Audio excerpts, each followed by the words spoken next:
Kicking off the list at number 10, dark dining. I don't know about you, but I can't eat in the dark. I need to see every single bite that I'm eating, okay? Call me crazy.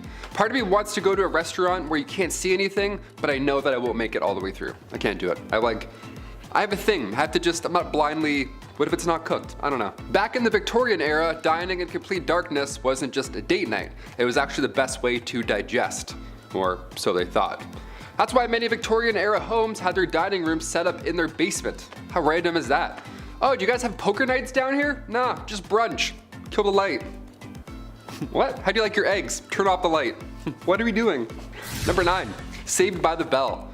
I'm sure you've heard about this at some point, but allow me to go into grim detail. In the late 1700s, cholera, bacterial infections, everything bad, you name it, it was all spreading.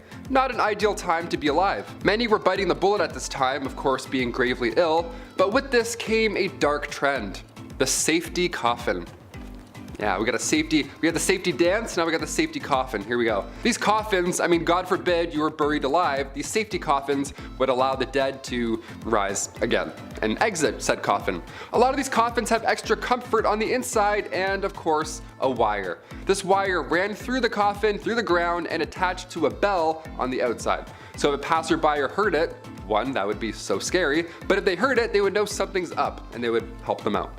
Folks would get creative with their safety coffins. For example, a man named Robert Robinson from Manchester, he passed in 1791, but he instructed his family and watchmen to open the special door on his casket, revealing a layer of glass. Now, if anybody were to see condensation, he could then be removed.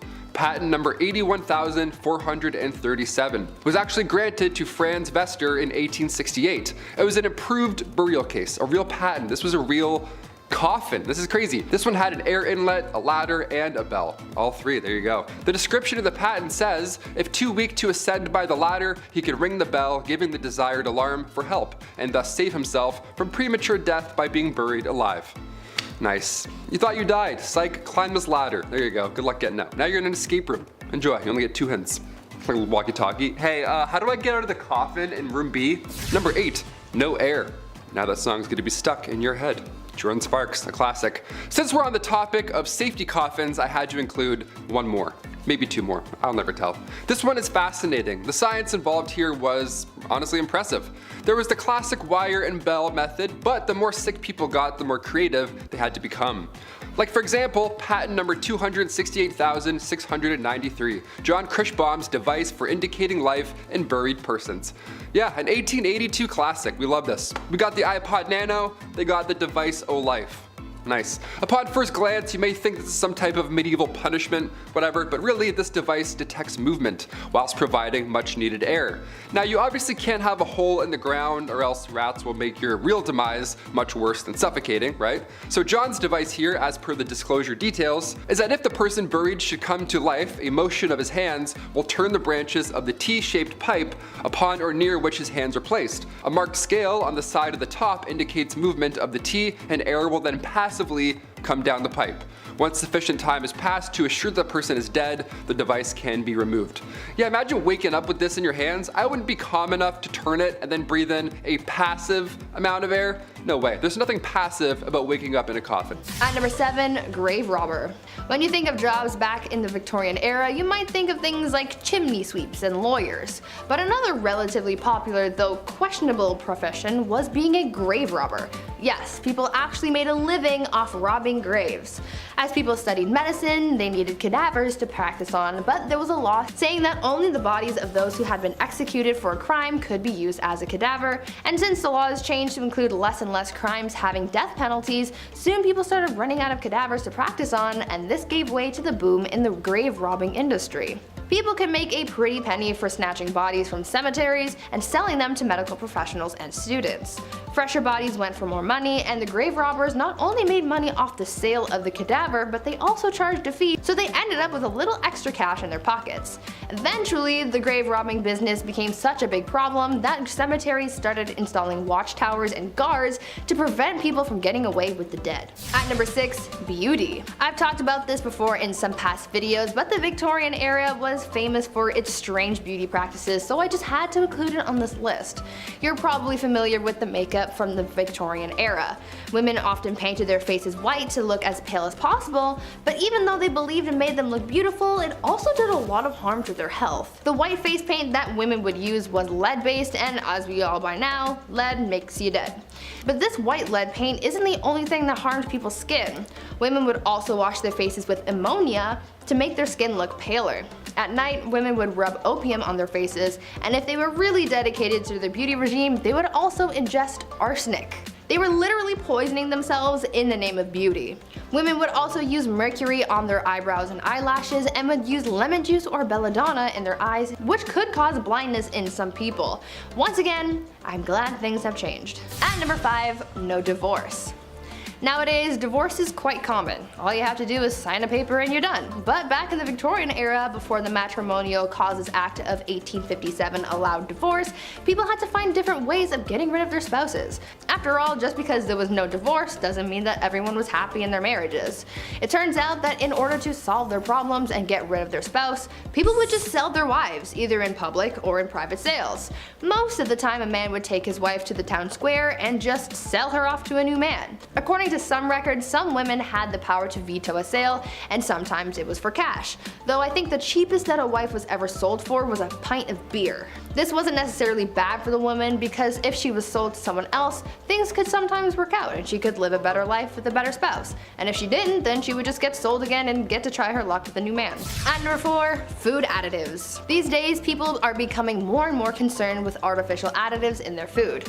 All natural, organic, pesticide, and hormone-free food is becoming more and more popular, but back in the Victorian era, people were putting all kinds of additives in their noms, and a lot of it was really, really bad for you. Like, we're talking deadly. Chalk and alum were often added to bread dough to make it whiter, and sometimes pipe clay, plaster of Paris, or sawdust was added to the mix as well.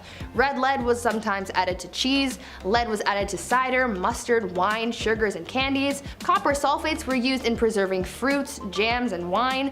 Mercury was used in candies, and even ice cream was made using a water and chalk mixture. All of these unsafe ingredients are actually what prompted the food safety industry, because no matter what's going on, you shouldn't be eating lead, chalk, and mercury. At number 3, corpse medicine. Now earlier I mentioned the whole grave robber industry and how that really took off during the Victorian era, but now let's talk about how they used corpses in their medicine. Back then, some people believed that consuming certain parts of the human body could cure their ailments. I know. Gross, right? One of the more popular medicines back then was a mixture made with human skull and chocolate, and it was believed to cure apoplexy. Back in the Victorian era, medical texts were published describing what parts of the human body could be used to treat specific ailments. One text described mixing the skull of a young woman with treacle to treat epilepsy. Another text says that you could treat paralysis with a candle made of human fat. Apparently, executioners were linked to this type of medicine, as they would, execute someone and then use the remains to become a doctor and treat people's illnesses. Imagine Grey's Anatomy, but with Victorian medicine. Sounds like an interesting thing to watch, but also probably not to experience. At number 2, mummies. Speaking of dead people though, people from the Victorian era were oddly fascinated with mummies. I mean, I can understand the fascination to a certain extent because they're old and cool, but of course, these people just had to be extra weird and take that obsession with mummies to heights that they didn't need to be. People used ground up mummies to make paint.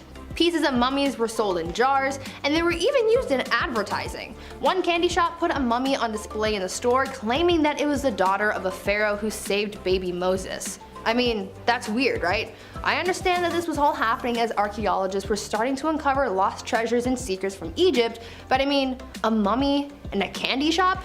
Seems a little much. And finally, at number 1, baby farmers. Now for what I believe is probably the most disturbing thing from the Victorian era, baby farmers. Basically, this was an industry of women who would take unwanted babies and either take care of them, give them to new parents, or unfortunately have them disposed of. One famous case of the darker side of baby farmers comes from a woman named Amelia Dyer. She was known to have charged women a lot of money to take their babies off their hands, but unfortunately the children wouldn't survive Amelia's care. It is believed that Amelia was responsible for the passings of hundreds of babies, making her one of the biggest monsters of the Victorian era. Number 10, knocker-upper. Alright, sounds a little different than its actual purpose. Hear me out. Alarm clocks, they're not great, right? They suck, no doubt about it. Now take the alarm clock and assign that job to a real life person.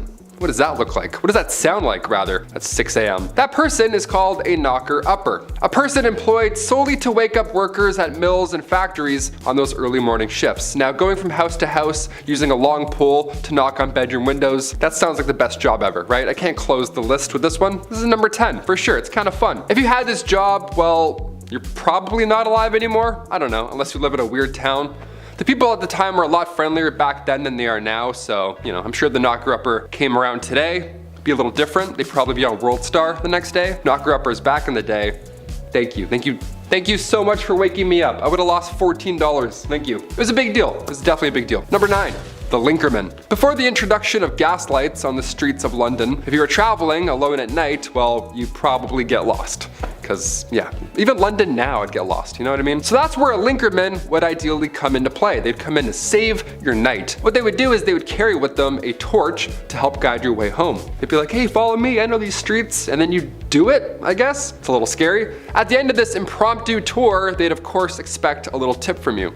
Of course, thank you for lighting my path and getting me home. Cheers. Here's 1 nickel. It's actually a lot back then. Here's 1 penny. There we go. They weren't so bad. They were generally pretty helpful in getting you from point A to B, whilst also being able to see 1 foot in front of the other. That doesn't hurt, especially in Victorian London. You get to step on a dirty rat. That'll be gross. It's like a friend walking you home, only you don't know them, and it's the Victorian era, so probably pretty unsafe. 50-50 if you're gonna make it. And their charge was usually 1 farthing or the equivalent of a quarter. The linkerman, like a lot of the jobs on this list, was actually featured in a lot of art and literature from that era. And there were even a couple famous linkermans, like Lawrence Casey, for example, who was the personal linker boy for the courtesan Betty Careless. Imagine that, your arm must be so strong with that lamp all day. Ooh, it's just like, oh, I can't put it down.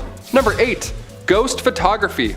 1800s ghost photography. Apparently it was a theme or a vibe, I don't know, but there were people that would take the photos of these ghosts. So at one point you would be hired as a professional ghost photographer. On paper, here's your tax returns, that's what I did. The camera, of course, was a hot new invention back then, so tales of ghost and spirit were easily believed, especially when you have a photo of a see-through woman. That probably helps sell your tale for sure. Like, here she is. It's like, that's mom. That's definitely not, you just did that in the back room. I don't believe you. A big name in the ghost game was that of William Thomas Stead. He was born in 1849, so now he's for sure a ghost. Stead was the son of a Congregationalist minister, and at the age of 22, he was appointed as editor of the Northern Echo, which was a regional newspaper in Darlington. Yeah, this British medium, Richard Borsonal, featured a photo of W.T. Stead and a spirit.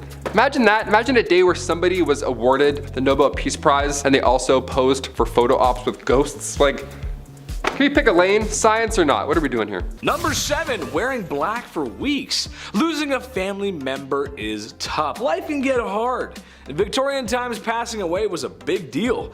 There was usually a big funeral, flowers, tears, everything, the whole works. The crazy part is, you were expected to wear black or mourning clothes, as they were called, thought to be an outward expression of one's emotions and feelings. However, it's not like that one funeral of the distant uncle you had, where as soon as you got home, you ripped off your suit and hopped on Call of Duty to see what your friends are doing. Oh, on the contrary, my ninja diffusing friends, because in Victorian times, your search and destroy matches would require you to wear those black mourning clothes for a long time.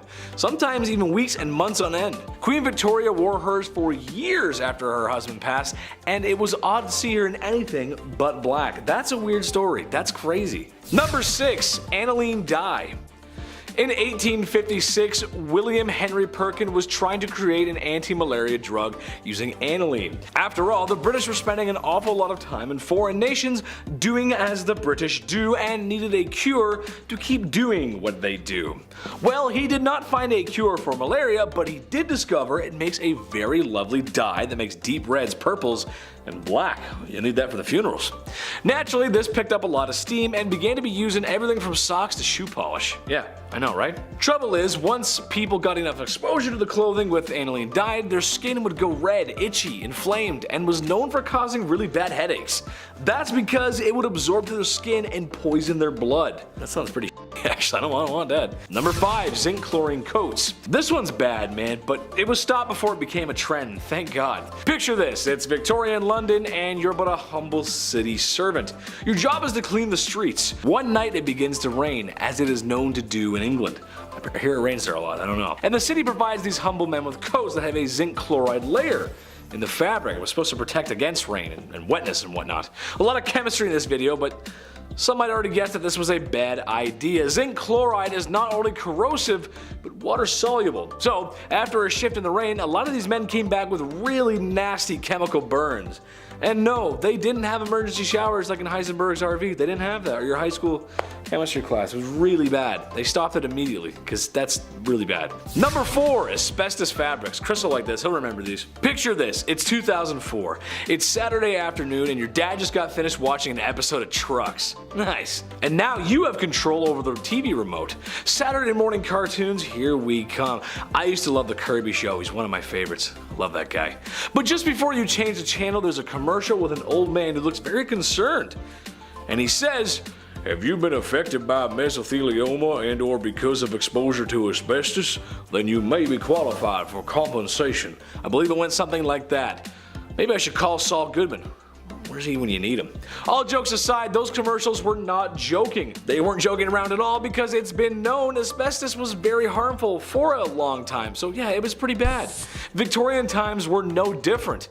Mostly using things to protect from heat or fire, and while it did do the job somewhat, it was very harmful for the lungs.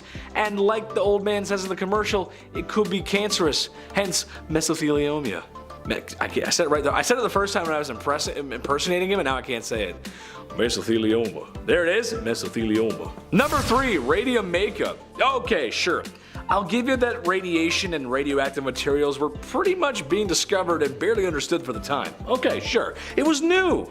Look up Madame Curie. Tragic story there. So when the very interesting radium was discovered, it got thrown into everything because, yeah, why not? Radium makeup, radium watches, you name it, radium was in it. While at first exposure to radium, you'd be fine, not too much to worry about.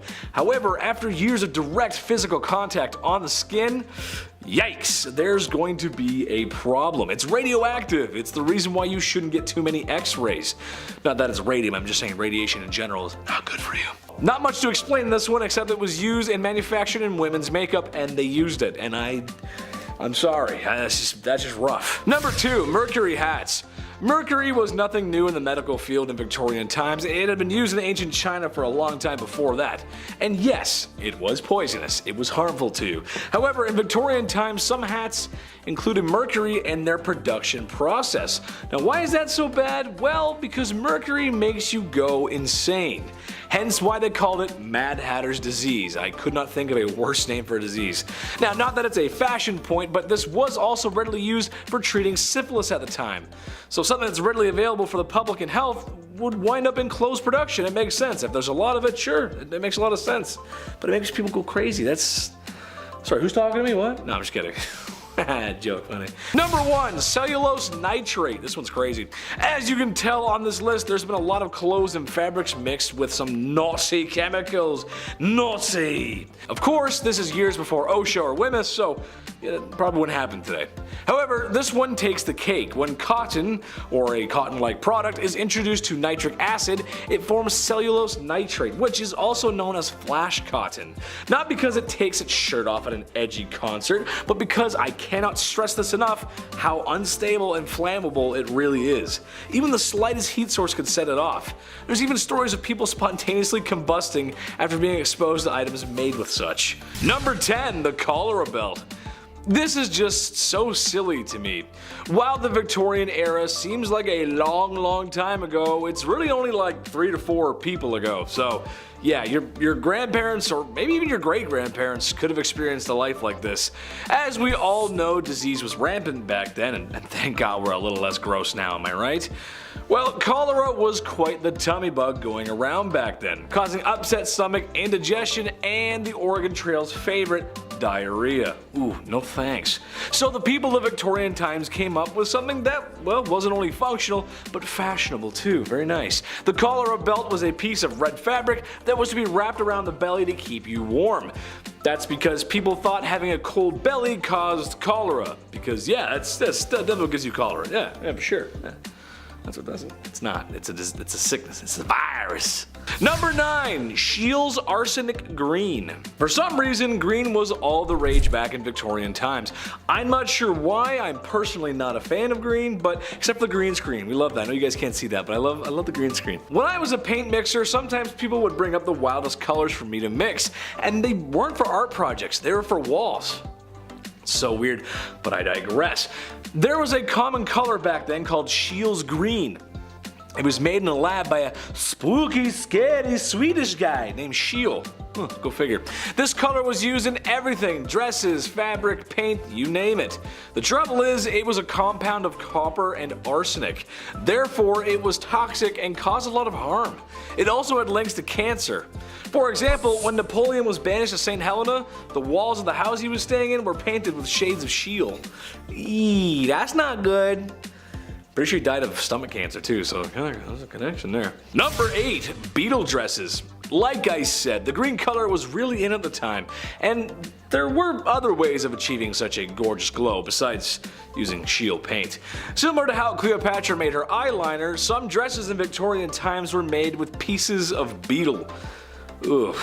I'm sure there are some folks out there who probably don't mind that, but for the rest of us that don't care for Halloween or My Chemical Romance and Tales from the Crypt Keeper, hard pass. Basically any beetle or colorful bug that had wings, or I guess caprices, was worth keeping was prepared and sewn into fabric. The finished product doesn't look like it came from creepy crawlies. It actually looks kind of good, to be honest. Mind you, this is a time when a lot of things were still done by hand, so there's a little bit of love in each beetle you stitch. That's kind of nice. Mom helped out with that one. That was nice.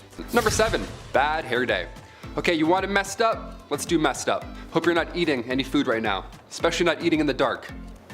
2 red flags.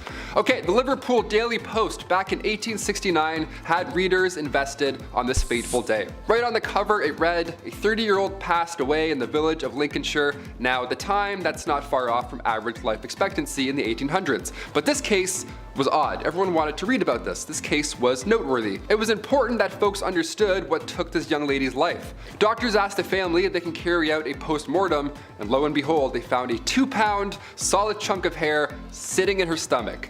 2 pounds. That's what happened. That's how she met her fate. That's horrible. This ball of hair caused an ulceration of the stomach and ultimately caused her death. The woman's sister did note that over the last dozen years or so, she had casually been eating her own hair. So at this time I say, if you know anybody eating hair, send them this link. It's not a good idea. Cut that out. Stop doing that. Number 6. The Great Famine.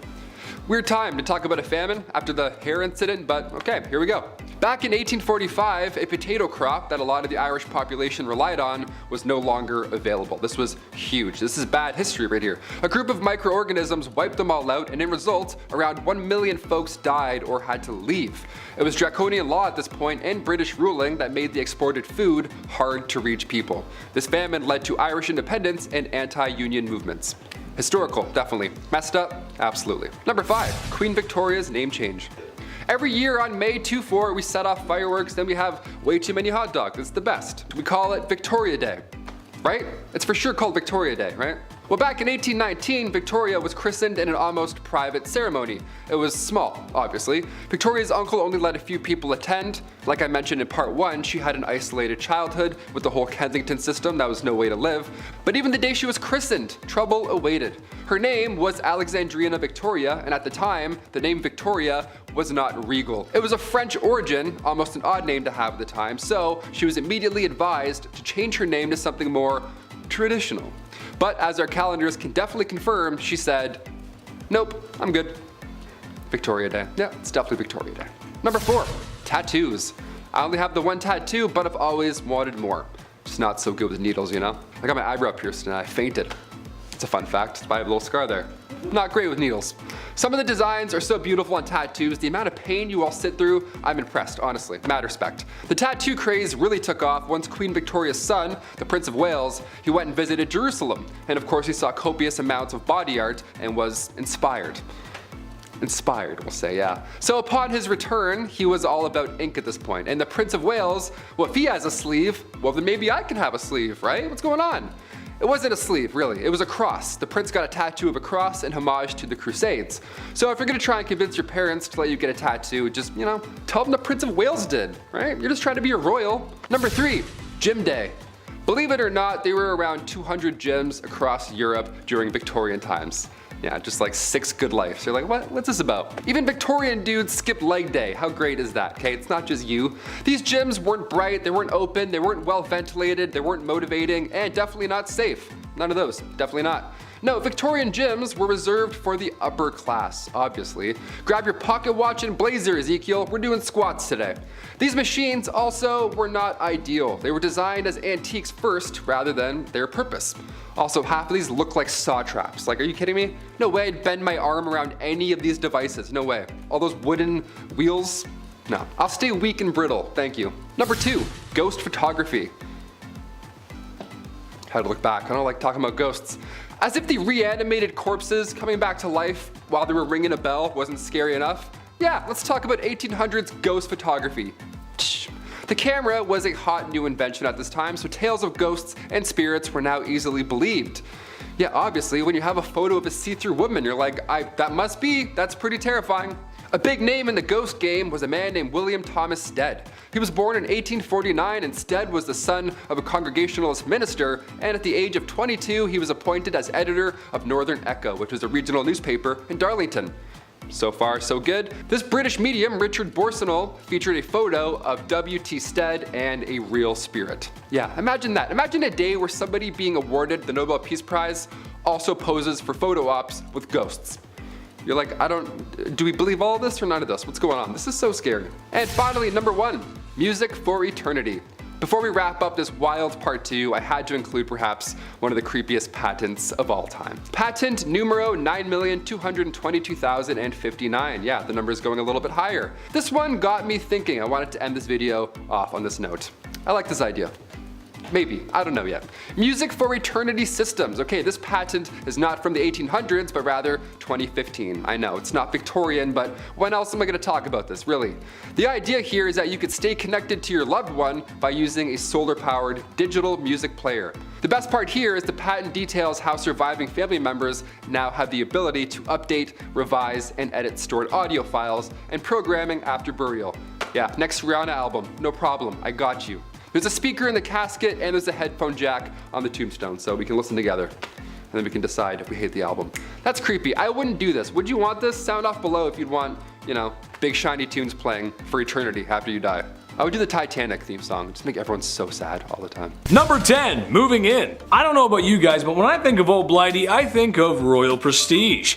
London and Buckingham Palace. After all, that's what a queen needs. You gotta have a palace. Where's my palace? Although most people think of the queen living in Buckingham Palace, Queen Victoria was the first of the royal family to do so. I'm not royalty, but I wouldn't mind crashing a few days there. Nice big place, servants, probably all you can eat. Man, she had it good. All that's missing is Wi-Fi. Move over, Your Royal Highness, I'm moving in. Just gotta get my collection of Sailor Moon memorabilia. Number 9, Queen Jeans. No, not a nice pair of royal genes. I'm talking about DNA and hereditary genes. I've mentioned a few times on this channel how the royal family may or may not have been inbreeding. Okay, who am I kidding? There was a lot of inbreeding going on. Sisters, brothers, mothers, fathers, cousins, and of course, hey step bro. Now, as lovely as that seems to some, unfortunately, crossing the hall to reproduce can have ill effects, as inbreeding is known to have complications with birth and their offspring. Well, Queen Victoria may have been the first carrier of hemophilia B, a blood-clotting disease. While not having it herself, it's thought she passed it down through royals related all throughout Europe. Tsar Nicholas II's son comes to mind. However, I feel like if we told the royals why people were contracting certain illnesses, they would still do what they want anyway. So, I'll just close the door. You guys can go ahead and do what you're gonna do. Number 8, breaking tradition. For men in Western culture, it has been a long time of bending the knee to propose to the woman that you love, or so wish to swoon. Tammy Lynn, I don't got much, but I know I got this ring I found behind a Chuck E. Cheese. So what I would like to do is I, Jim Bob Billy Abernathy, am asking for your hand in marriage. So romantic. Anyway, bad jokes aside, you'd be wrong in thinking that's how it went for old Blighty. When the young monarch met her cousin, Albert, the love juices were flowing. She knew she was gonna have to lock him in and propose to him before he could get the chance. They were shortly married soon after, and as stated in her diaries, it seemed that the couple was truly in love, which for royals is kind of rare. Even today, it's usually men who propose to ladies, but all I'm gonna say is, ladies, I'm 300 pounds of twisted steel and sex appeal, and I put the toothpaste lid back on after brushing my teeth, so... Number 7. Grave designs. Graves, but make them cool, you know? Customize your own pit in the ground. That's fun, that's grim. In the late 1700s, cholera, bacterial infections, pretty much anything floating around your mouth and eyes, it was spreading and it was bad. Not a good thing to ingest. Not an ideal time in history. Many were biting the bullet at this time, of course being gravely ill. But with this came a dark, new, fun trend. Yeah, here we go. The safety coffin. Yeah, let's make your own coffin, DIY. These coffins, God forbid, you were buried alive, while these safety coffins would allow the dead to rise again. Yeah, some Tony Stark guy in the back's like, if you push this, the body will pop back out and come to life. It's like, really? A lot of these coffins were built with extra comfort on the inside and of course a wire, the safety backup wire. This wire ran through the coffin, through the ground, and attached to a bell on the outside on the ground. So if somebody was walking by and they heard a bell ringing beside a gravestone, first of all, that's haunting, well, they know something's up and they can get them out. But folks would get creative with their safety coffins. They would ask the inventor to make them crazy things, like a man named Robert Robinson from Manchester. He had some odd requests. He passed away in 1791, but he instructed his family and watchmen to open the special door on his coffin after he passed. This special door would reveal a layer of glass. Yeah, so if anybody saw any condensation, well, you know he's still alive and get him out. Only he wasn't alive. And now we just have the world's scariest exhibit, just a real life dead man. Let's close that back up forever. I don't want a glass coffin, that's disgusting. Number 6, rat catcher. I mean, obviously you know what's gonna happen with the name the rat catcher. It's gonna make a lot of you out there squirm in your seats, and I apologize in advance. Hit that thumbs up, you know, let's even out the energy. Rats in Victorian England, they were a massive problem. They were everywhere. Every nook and cranny of your home probably had a dirty, fat rat just sitting there with its weird teeth looking at you. From the basement to the pipes, everywhere. It was literally a big problem. There was even an account of them spilling over from royal parks. So imagine that. So of course there's a problem. So of course where there's a problem, there's now a job, right? Someone's got to do something about it. Rat catchers were pretty famous throughout the Victorian era.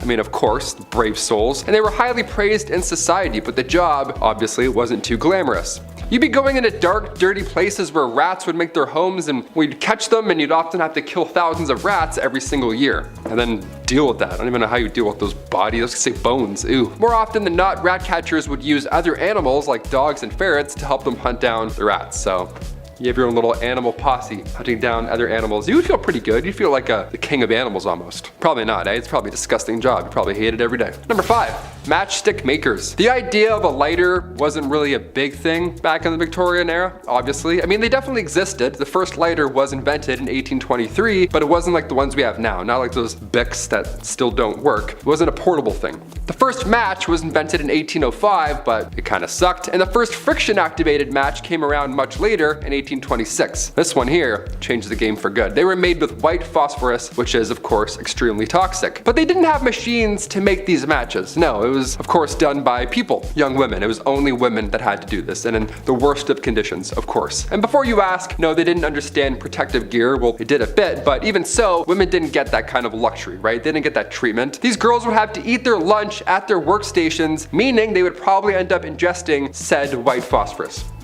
the entire shift. History is horrible. Number 4, resurrectionalist. All right, back in the day, medical schools who wished to study the human body only really had access to the bodies of criminals who had hit the end of their line, right? You're not gonna go dig up someone's wife and be like, hey, mind if I study her? He's like, no, please. There actually weren't too many of these bodies around to begin with, which led to a good price for bodies that were in, well, reasonably good condition to, you know, study up close, other than being, you know, deceased and disgusting. This wasn't exactly the greatest idea, sure, I'll admit that. Now you've probably created an opportunity for people with no morals or empathy to go and dig up fresh graves. And that's exactly what happened. People would become their own resurrectionalist. It's a cool name for a god-awful profession, if you want to call it that. The problem was so bad that people had to protect, like they had to guard the graves of their recently deceased loved ones, or else these guys would come in and try and dig them up and sell your nana for like 20 bucks. You have to stay there for 4 nights and guard her. That's crazy. No one should have to do that. The Victorian era sucked. No one should have to do that, or this next one here. Number 3, train engine cleaner. Yeah, this one's gonna suck. It sounds yucky already. For this job, you were required to get into, of course, pretty tough positions to, well, clean the engine of a train. Train engine cleaners would have to get inside a small hole in the engine of a train and shovel out all that coal that was left over.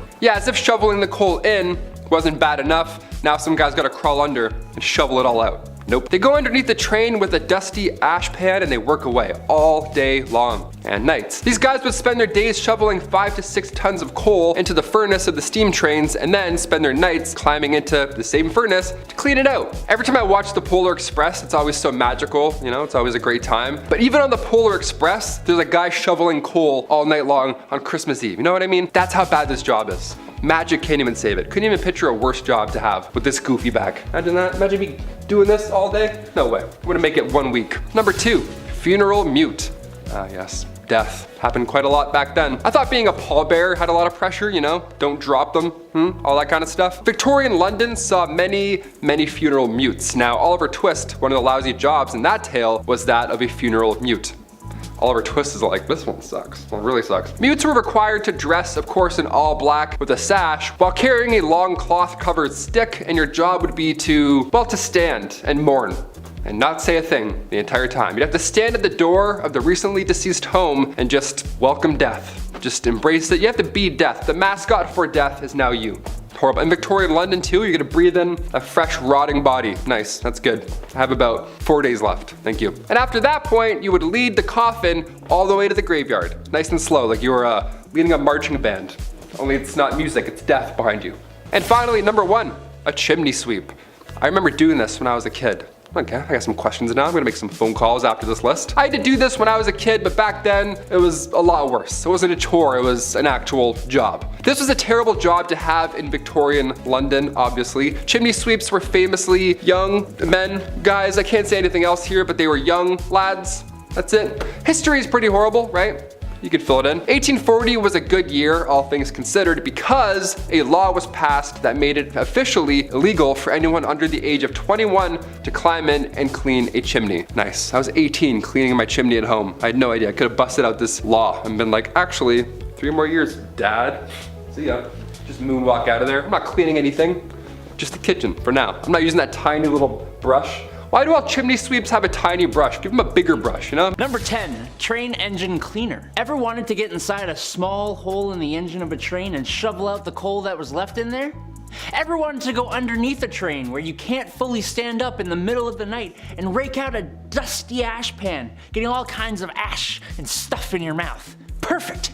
You can go join up with the railroad as a train engine cleaner. These guys would spend their days shoveling 5 to 6 tons of coal into the furnace of the steam trains, and then spend their nights climbing into said furnace, cleaning it out, and then going out in the middle of the freezing cold, wet night into a trench covered in water and oil and dust, and get right up under that sucker and pull out all the ashes and dust and crap that came out of the engine while it had been running all day. Number 9. Linker boy or linker men. Before the introduction of gas lights on the streets of London, the only gaslighting came in the form of small children who made you believe that you wouldn't be able to walk the streets without them tagging along with a torch to help guide your way. Then they'd expect a tip from you. Little rascals. They weren't so bad. They were generally pretty helpful in getting you from point A to point B while being able to see 1 foot in front of the other. And their charge was usually just 1 farthing, or the equivalent of a quarter. The linker boy, like a lot of the jobs on this list, was actually featured in a lot of art and literature from the time, and there were even some rather infamous ones, like Lawrence Casey, who was the personal linker boy for the courtesan Betty Careless. Oi! Where you going, mate? You forgot to like and subscribe to the channel. Oh, and while I've got your attention, why not take a little peek over at our Facebook, where you'll find behind the scenes content. Get on with it! Alright, bloody hell. Number 8, knock her up. No, not like that. God. Look, I despise my alarm clock. It wakes me out of my deeply deserved beauty sleep at 6 a.m. every weekday morning. Now take the alarm clock and assign that job to a real person. That person is a knocker-up, a person employed to wake up workers at mills and factories on early shifts, going from house to house using a long pole to knock on bedroom windows. In other words, a person employed to become the epitome of all my hatred in this world. If you had this job, well, you're not alive anymore, but I hate you. The people at the time were somewhat friendlier than they are now, and I'm sure the knocker-upper wasn't a horrible person, but I'm sure there had to be some grumpy gills who would put their hand on your chest for doing this to them. Number 7. Did you miss me?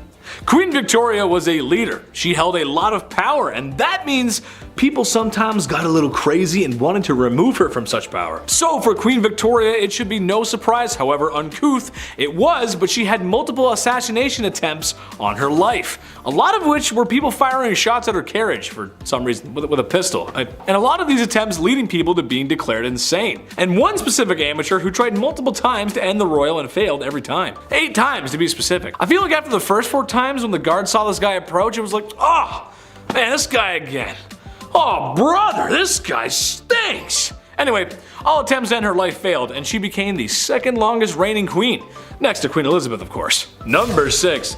Oh, Christmas tree, oh, Christmas tree. I was honestly shooketh when I learned this, but you know that thing a lot of people do around the holiday season where they get a big green tree and they like decorate it because of the holiday called like Christmas? You might have heard of it. Yeah, I've never heard of it either. Bad jokes aside, the queen and her husband may have popularized the Christmas tradition of decorating the tree after sending trees to local schools and army barracks. An image of the family decorating the tree was also published that Christmas. I wonder if they popularized any other traditions as well, like their aunt drinking too much wine, and that one uncle, no matter how many times he's told, says something at the dinner table that would have him sitting in HR so fast that, well, he'd be sitting in the HR office for saying something like that in public. Everyone's got an uncle like that. Number 5, the Terror of London. If you're into serial killers and just a little goth or emo, I mean who isn't, then you know who Jack the Ripper is. If you don't, he was a serial killer who roamed the streets of Victorian England and killed multiple women of the evening, in what can be called the first, or one of the first, modern serial killers. Jack the Ripper, however, is one of the psychos who got away. No one is 100% sure on who the Terror of London was. However, that hasn't stopped people from theorizing on his or her true identity. No, not Queen Victoria herself, although there are some who believe he was a woman, which would explain how he got away so easily. However, another popular theory is that it was the Queen Victoria's grandson, Prince Albert Victor. While there isn't much evidence to support this claim, or any of the claims really, it is interesting and makes me wonder, maybe the royal was a killer? We'll never know. Number 4, Short Kings Unite! Even though I'm a semi-charming and moderately handsome internet host, I suffer from an illness a lot of men do. I suffer from shortness. When the Lord was making me, he just put a few extra drops of cute in the mix. And then there was no more room for my legs to grow. I just see life from a little bit down below. Although, I own it, and thank God I don't have little man syndrome. All toxic jokes aside, Queen Victoria may have been a good fit for us short kings, as she was barely 5 feet tall. She's known for being a formidable queen, but when you're that short, it can sometimes be difficult to keep your stature. Somebody take me seriously. Number 3, dollies. Okay, so maybe my Sailor Moon merch collection is weird. Maybe I just want to be a cute blonde Japanese girl with a short skirt fighting evil. Can you blame me? However, something I always find strange, no matter who it is and who owns it, is a doll collection. Why? Just why? And it's never a couple, it's always a large collection. And tell me why anytime you go to visit someone and stay overnight, they always put you in a guest room where the majority of the dolls reside. There's nothing like 100 pair of creepy plastic eyes staring you down while you're trying to sleep in a bed that isn't yours. Well, Her Royal Majesty had her own collection of dolls. Yeah, that's right. You can just imagine the kind of treatment these dolls received. It said she had hundreds of them, and most likely wore higher quality clothes than most common folk at the time. Great, now my worst nightmares outnumber me, and they're dressed to the nines. Whew, dolls are just creepy. Number 2, Here Comes the Bride. Imagine being so powerful, so mighty, and influential that you'll create 2 Western traditions. Sure, the Christmas tree is great, but I'd argue the white wedding dress is more. She wasn't the first to wear a white wedding dress, but she was the one that made it happen. There's a few reasons why, and the obvious one is flexing that royal coin, but imagine trying to keep pure white clothes clean in the past. My mom makes a mean spaghetti and meatballs. And I have a difficult time keeping those stains off my white t-shirts, which, if you also ask my mom, is a bad color for me. I was a messy kid. That's why other colors at the time made sense. After all, there's no dry cleaning in the 1800s. At least not with modern machines and stain remover. Hey Alexa, can you add stain remover to my list? Number 1. Send lewds. Despite being known as a somewhat prudent queen, apparently the queen had an eye for the art that was lewd. In one case, the royal husband and wife gave each other art. She got some nice work, and he got some nice works, if you catch my drift. We all know how nudity and lewd imagery can be treated by those who wish to censor it. Queen Victoria felt the opposite and had somewhat of an appreciation for the human form, even commissioning a lewd painting of herself. At least lewd for the time, it was more like a wrist and ankles kind of thing, but you know. Kicking off the list at number 10, a lot of hair. To kick off this wild part 2, I had to include the tale of the woman who ate her own hair. Why did she do it? What happened? How much hair? Well, let's find out. All the questions about to be answered. The Liverpool Daily Post back in 1869 got the attention of those passerbyers with this one. A 30-year-old passed away in the village of Lincolnshire. That's not too far off from the average life expectancy of the 1800s, but this case was a little odd. Something was off about it. So doctors asked the family if they could carry out a post-mortem, and lo and behold, a 2-pound solid chunk of hair was sitting in her stomach. It caused ulcerations of the stomach and ultimately caused her death. What a horrible way to go out. The woman's sister didn't know that over the last dozen years or so, she had been casually eating her own hair. Just one piece every now and then. Ultimately, it added up. If you know anybody that's eating their own hair, pass this on. Send them this video. This sounds rather uncomfortable. Number 9, cat attack. If I have to pick, I would say I'm 100% a dog guy. Cats are cool, don't get me wrong, but this next story freaks me out a bit. Also, I had a cat once and I pulled its tail on it. Hissed at me and scratched me and scared the life out of me. So, dogs for sure. Back in 1870, a rich woman had put her time, energy, and resources into cat breeding. What a fun little hobby and lifestyle. She had tons of cats, she loved them all equally, and they loved her. I'm allergic also, so this story is my nightmare on a level. But it does sound like a cute time, I'll admit, that's a nice way. Especially like in the Victorian era, what a lovely little pocket of fun. 1800s, a lot of candles, everything being extremely flammable, disaster hit often in Victorian times. And in 1870, a fire broke out of this young woman's home, and the cats were sadly trapped in the house. They made it out alive, but by the time they made it out, the 2 maids that had kicked the door open to rescue them, they had gone full primal. The cats just attacked them and it was all bad. The fire in the house had obviously scared them, so when the doors were open, these 2 maids were both attacked by them at full force, essentially, all of these cats. Like, what a horrible thank you for saving all of their lives, you know what I mean? Number 8, quick divorce. Let's just say the love thing isn't working out, okay? It happens, people change, but now what? Say it's the Victorian era, but divorce in England isn't allowed until 1857, and it's 1856. So now what are we gonna do? Well, considering what list we're on and which part it is, it's pretty wildly unfair. If you were the wife, you were getting sold in this scenario. How horrible is that? Wife sellers, they were a thing. That was a legitimate business. How horrible. Yeah, you were getting sold if you were the wife. How horrible is that? Wife sellers was a legitimate business. There were auctions. Public auctions would be done. You would watch people bid on marrying your wife. At like noon, middle of the day, people are walking by like, oh, do I have any change? Hang on. This is insane. One real sale that happened in 1862 was in Selby. The asking price was a beer. The asking price for this person's wife was 1 pint. Sold, just like that. That's crazy. Sold, drank, now I'm married. That's insane. Other times, most of the time, it was a rather expensive exchange. I feel like there are plenty of cases where this would honestly be the ideal scenario. Just get it done in one day, whatever. Peace. See you again. Bye. You're the worst.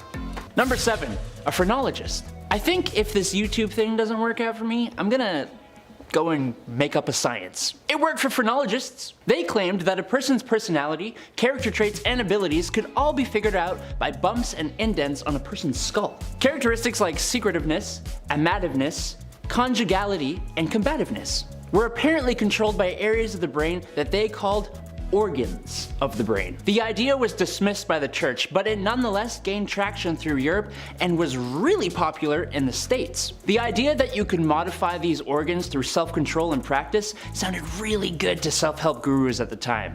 If only it was real. Number 6, a dog whipper. Looking for someone who absolutely despises dogs and doesn't mind being despised by the rest of us.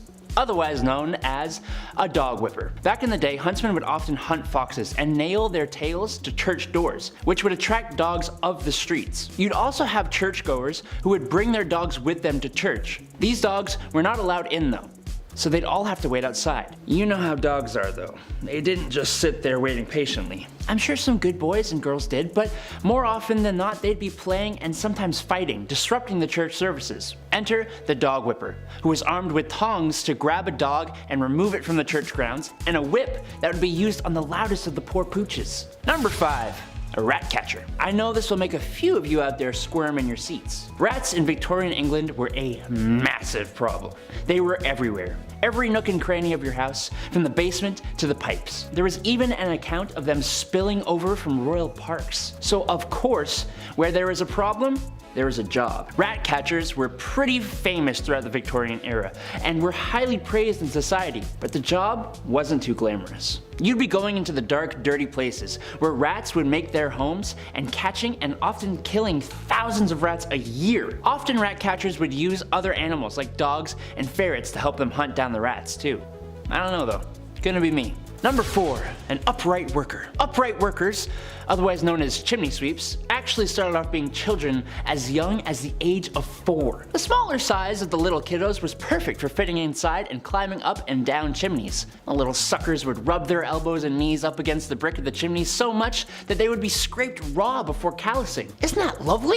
No, it's not. It's horrible. Some children were deliberately underfed to keep them small enough to do the job. Some of them would get permanent lung damage from the dust and smut and smoke from the chimney. Some kids even got stuck in the chimneys. Thank the Lord they eventually passed a law that would make it illegal for anyone under the age of 21 to be a chimney sweep. But even then, 'tis not a profession many would like to have. Number 3, matchstick makers. The idea of a lighter wasn't really a big thing in the Victorian era. They definitely existed, as the first one was invented in 1823, but it was not exactly a portable thing. So matches were your match. The first match was invented in 1805, but it sucked. The first friction-activated match came about in 1826, and they were made with white phosphorus, which is extremely toxic. But they didn't have machines to make these matches. No, it was actually mainly done by teenage girls. And in the worst of conditions too. Forget protective gear. Oh, you want to take your lunch break away from the highly toxic white phosphorus? Oh no. That's right. These girls would have to eat their lunch at their workstations, meaning they would end up ingesting the white phosphorus. Yes, my favorite seasoning. Number 2.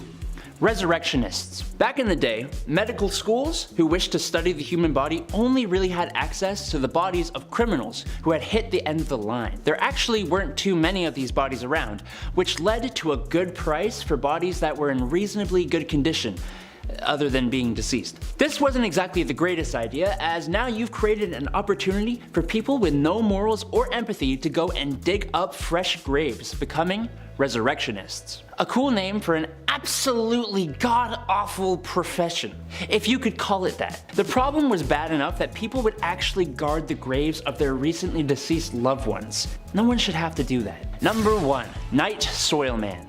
Alright, if you need me, I'll be depositing my night soil over in the toilet. Poop.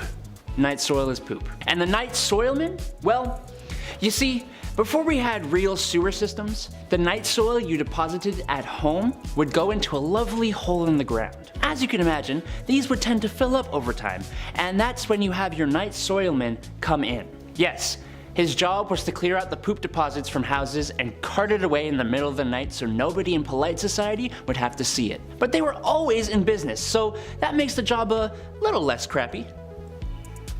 Number 10, bottomless undies. I think I speak for everyone when I say that putting on a clean, fresh pair of underwear is a nice feeling. Gone is the brown underwear that was once white of yesterday, replaced with fresh, loving linen of today. Now, if you're also like me, then you probably have some underwear with holes in it. I'll throw them out eventually. I'll get around to it. Just wear them a few more times first and then I'll get rid of them. But did you know that some ladies' underwear in the Victorian era had no bottoms? Yeah. Part of the many layers of clothing that women were wearing back then, their underwear had no bottoms, which to me is the whole point of wearing bloomers in the first place. You gotta keep your business warm and packed away. I just don't understand what the point of having it all hang out is. That's just stupid. I don't know. Number 9, no razors. There's a joke about the 70s, George W. Bush, and garden hedges here, but I'm gonna let you fill in the blanks. Basically, this is a time in history where you cannot hop in the whip and drive on over to your local hair razor dealership because there ain't no whips and there ain't no CVS. Or Shoppers Drug Mart if you're Canadian. Today you can buy disposable razors pretty much anywhere, and there's multiple models for doing so. When things get hairy, you got options. Women in the Victorian era were not so lucky. They had to go for the natural look. Now, not that there's anything wrong with that, it's just I feel like a girl's gotta have her options. She gotta be able to, do her own thing. Why not? Number 8. The dirty Thames. When you think of Victorian England and the people, there's only really 2 classes, the wealthy and the ones who are broke and sound like they're from Peaky Blinders, love. Yeah, that's right. However, even for women of high esteem with their bottomless undies and lady maidens growing a flush, the streets of Victorian London weren't very bourgeois, to say the least. Muddy dirt roads, thieves, beggars, and a really bad smell. It just didn't smell very nice. Oh, and also a really scary guy, but we'll get to that in part 1. But perhaps the most disgusting was the Thames River, which after years of treating it the same way Brendan Fraser was treated after the Mummy franchise was over, it wasn't a good look. It was full of filth, sewage, garbage, and animal cadavers, so much so that it was said you could walk across the river on top of them. That is no place for a lady to be. Ooh. Number 7, the Great Famine. We're gonna lean out of wife selling for a hot minute and include the boys for this one. Yeah, come on back in, you're all guilty. The Great Famine took out everybody, not just Victorian women of course. Back in 1845, potato crop that a lot of the Irish population was relying on was no longer available all of a sudden. A group of microorganisms just wiped them out, just like that, and in result, around 1 million folks died or had to leave. It was draconian law and British ruling that made the exported food hard to reach people that really needed it. So this famine led to Irish independence and anti-union movements. Little fun bit of history I had to include on this one. Number 6, the Brooklyn Theater Stampede. And we're back to absolute horribleness. Here we go. I love the theater. When the pandemic shut down plays, I actually felt pretty sad. I like sitting in full rooms watching a guy in a fake wig monologue about Mozart. Like that's my ideal Saturday night. That's the best. I don't want that to not be a thing anymore. I love theater. But today we have an obnoxious amount of distractions that can take you out of the experience. Guy's texting, fighting his ex-girlfriend 2 rows ahead of me. I'm trying to watch Joseph in the amazing Technicolor Dreamcoat. I'm like, man, it's not the same anymore. Theater's not the same anymore. Turn off your phone. Throw a tomato at him. It can be distracting. Exit signs can also be pretty distracting. But we need them. We definitely need them. Because in 1876, the Brooklyn Theater caught fire after a single lantern fell over on stage during a performance.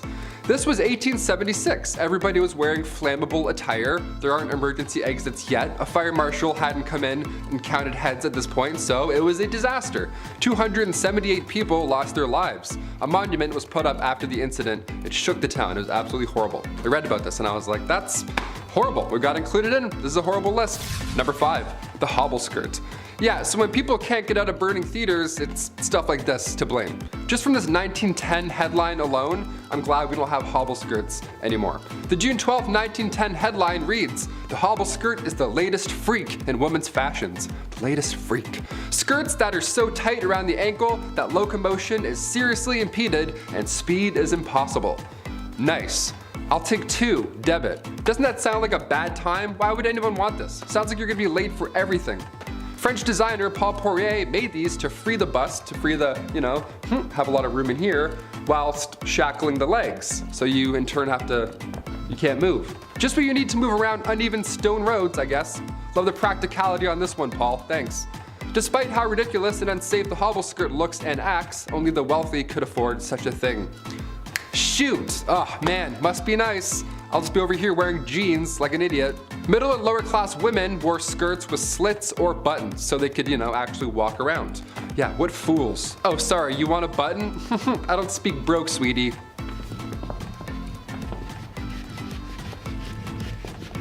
Number 4, lead-based. When I started here at the studio a year and a half ago, maybe 2 years, I was like, okay, I gotta put on face cream maybe. A lot of lights, a lot of HD. Time to get rid of these bags under my eyes finally. I don't know, maybe drink some water. See what happens. Finding a skincare routine of any sorts is easy now, dare I say. The lovely World Wide Web has our back. You can learn how to draw your eyebrows on while listening to true crime. It's wonderful where we are today. But the cosmetic game, back in the 18th century, not great. Turns out wasn't that great, not that safe. RuPaul's Drag Race would have been a lethal sport, you know what I mean? Back in the 18th century, lead mixed with vinegar was often used to make your face look, more pale. The Victorian look, I guess, gotta have those veins pop out. A splash of sulfur for those freckles. Horrible idea. Queen Elizabeth I used cosmetics containing lead, mercury, and or arsenic, the same poison that took out George III and Napoleon Bonaparte, so not safe at all at any time, period. In fact, arsenic was on the priority list of hazardous substances, and toxic metal exposure is still an issue we're facing in this era, let alone Victorian. Number 3, the Kensington system. This was horrible. Queen Victoria was brought up under the Kensington system, which if you haven't heard of before is awful. I was grounded more often than not growing up, I'll admit, I was the youngest of 3, so I tried some shady stuff every now and then, but this is another level. At least I could go to the washroom without supervision, you know what I mean?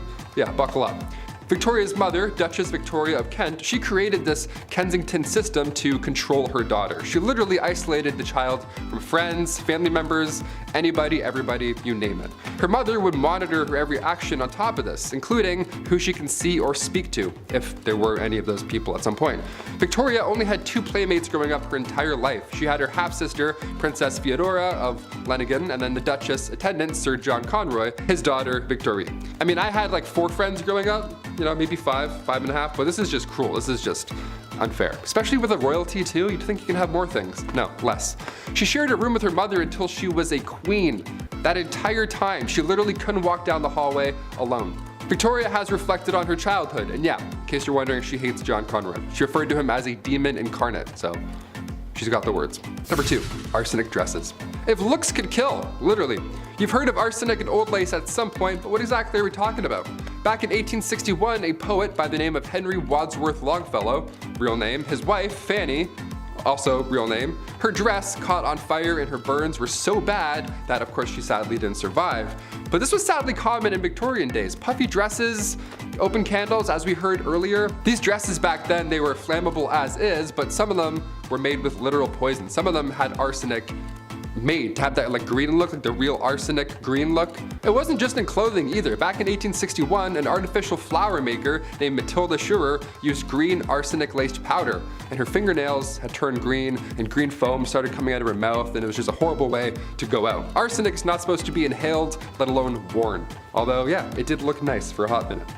Not worth it. And finally, number 1, Queen Victoria's threats.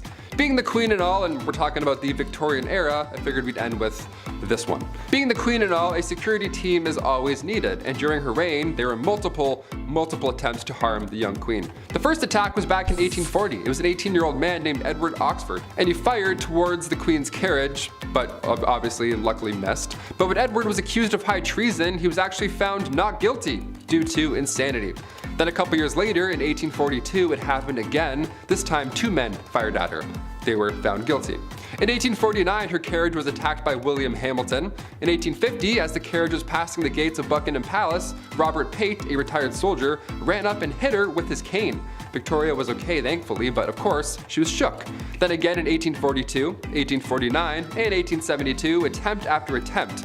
But then things got a little worse. If you haven't heard of Boy Jones or anything that happened here, I saved it for last because it's extremely unsettling. A teenager stalked the queen back in 1838 until 1841.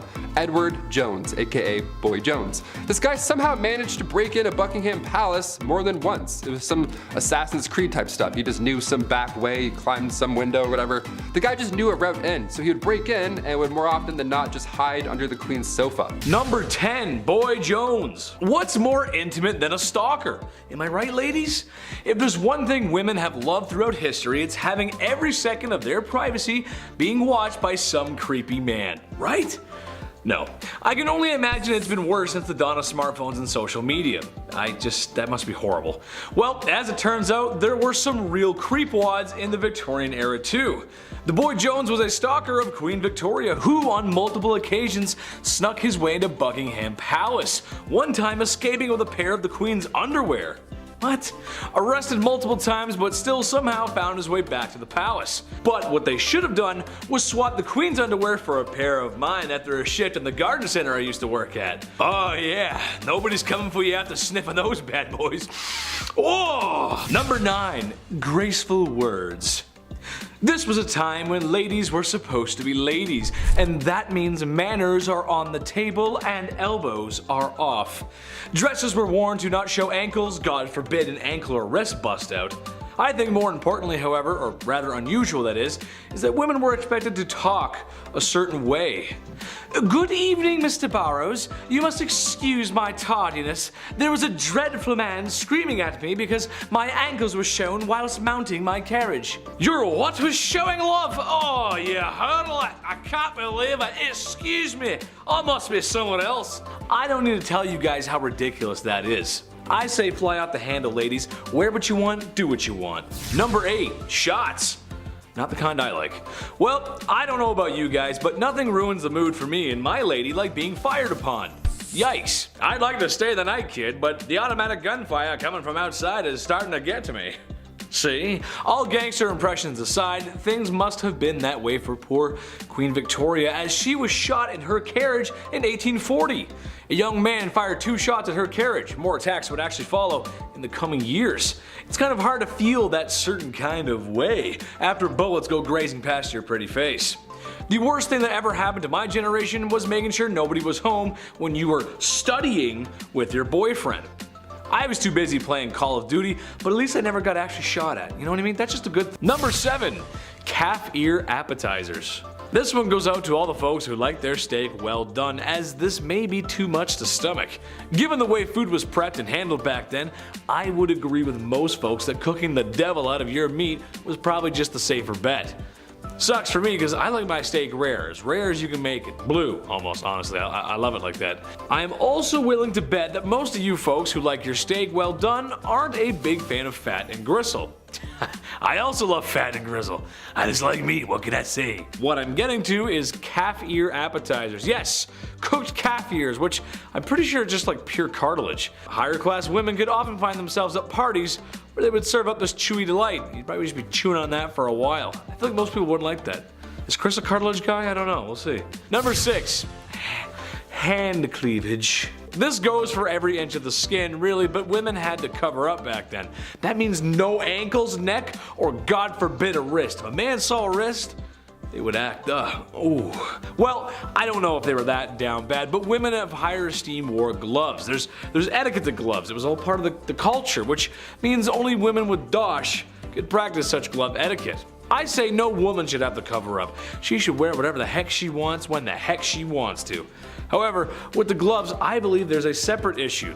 I have an issue being a big dude with asthma. I sweat a lot more than the average folk. It just sucks, but if I was a fair lady with those gloves on, well, I might want to leave them on. Wouldn't want to ruin anyone's appetites for calf ear appetizers because the smell and the sweat, it just, it'd be gross, Number 5, dresses too big. This is something I'm glad isn't a thing anymore. I'm not a person who likes to dress up. I'm a simple dude. Casual and comfortable is my forte. However uncomfortable wearing suits is, I like to think I clean up well. And I understand sometimes you gotta wear drip. It's just how life goes. Sometimes you gotta dress up. I just don't think people should be showing up to any formal events in cowboy boots and a popped collar shirt. I've known a few of those people. But what I'm really talking about here is the obtuse size of women's dresses and just the whole culture of women's fashion back then. It's just crazy. Large and overbearing dresses with enough material to use as blankets when you sleep. I know that couldn't have been fun. It's horrible. Especially with my sweat problem. A few hours in a suit and maybe a few beers later and the first thing I'm trying to do is take the suit off. It gets tight and sweaty in there and it's just a lot of material. It's just too much. And doorways, trying to get through doorways, ugh. Forget about it. Number 4, fava beans. Well, after all that sweating and being around all that foulness, ladies needed to detox. How about a nice face mask made of beef? Yes, that's right. To keep their skin young and beautiful, they would drape a slice of beef over their face. Nothing like a little Hannibal Lecter before bedtime. Now, I hear you saying, well, Chad, that's not that bad. Okay, but think about this though. For the time period, that beef was probably yucky due to food processing practices of the time, and there's just no fridges. That means it would stinky. I hope it was at least winter before these ladies decided to beef up like that. This process of beef was supposed to rejuvenate the skin because beef contains some important vitamins for such. I can't recommend that. You just walk in with the beef and, hello darling, yes. Gross. Number 3, hot Christmas. This is just so dumb. I'm just gonna go ahead and tell everyone at home right now not to do this, because I know some of you, and some of you are gonna be like, oh, thanks, Chetty, that's cool. No, don't do it. I'm a doctor, a lawyer, and a firefighter. Basically, this was a super fun game that felt like something out of Johnny Knoxville's head, not Victorian families gathering at Christmas. Basically, they would gather at Christmas to play a game called Snapdragon. You get a bowl of raisins and almonds, you pour some brandy in there and maybe one out for your homie, and ignite the brandy. Once the bowl is on fire, the family will compete to see who can grab the flaming treats and eat them the fastest. Okay, second-degree burns are not how I want to spend my holiday season, and also, in a time before smoke alarms and a modern fire service, this sounds like a really bad time. Grandpa could lose it out of his hands. Drapes catch fire, the house burns down, probably the whole neighborhood. Just a bad idea. Also, I hate raisins, so setting them on fire? Yeah, I'm out. I don't like raisins. They're gross, dude. I don't like them. Number 2, crypt pics. Look, it's a part of life. It happens. You live, you love, and depending on how much your wife likes interior design, you probably have a sign hanging up like that in your home somewhere that says something like that. You know what I'm talking about. And after spending all that time in HomeSense, it's all over. Fade to black, cease to exist, the forever box. There's a whole process and respect in the undertaking business. The Victorian era had a strange tradition, however. How about taking photographs with the body of a family member who has recently passed on? Yeah, that's right, I know. I couldn't believe it, really. People would sit there for minutes taking photos of those who are no longer with us because the process of taking photos was not great. This isn't the digital age, after all. This is something that the crypt keeper would make you do. Keep them in the album or something. Just not for your everyday family, man. That's just weird. Yes, so now we're going to take photos. Like, that's just weird, you know? It's just weird. It's weird. Number 1, Jack the Ripper. Listen, the women of Victorian London feared this guy, and how can you blame them? A terror that seemed to come from nowhere and could strike from anywhere. Humans unaliving other humans is nothing new, and it probably won't be old. It won't get old soon. This is what we do. It's kind of our thing. But this was the first modern serial unaliver. Jack the Ripper's identity has never been found. It's only been speculated, and some studies suggest that it has been revealed, but it's really hard to pinpoint something that happened that long ago. He was nasty and the crimes were awful. The photographs of the crime scene do not exactly follow today's media rules or decency, as it's really just horrible and it's just really messy and bloody and just gross. It's kind of hard to talk about this era without Jack the Ripper. Women should feel safe at night no matter what era it is. That's right, ladies, I'm on your side. Number 10, no calling, no gifts. This is a time in history when men were told to be gentlemen and women told to be ladies. Naturally, that came with some weird social practices. For instance, women were discouraged from accepting gifts from men.